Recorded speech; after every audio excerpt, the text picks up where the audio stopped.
Deer Feeding Time Show. So mga bata, ito na po ang ating Deer Feeding Time Show. Pwede po kayo magpakain ng ating mga usa.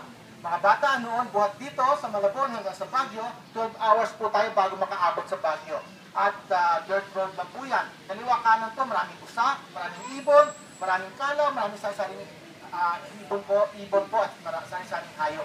Pero ngayon po, biski na 3 oras, 4 oras na sa Baguio na po kayo, pero kaliwa kanan po, wala na pong gubat, patay na po lahat, yung mga hayop na yun. Kaya mga bata, gusto ba bang mabuhay mga hayop sa mundo? Opo. Okay. So, anong gagawin natin?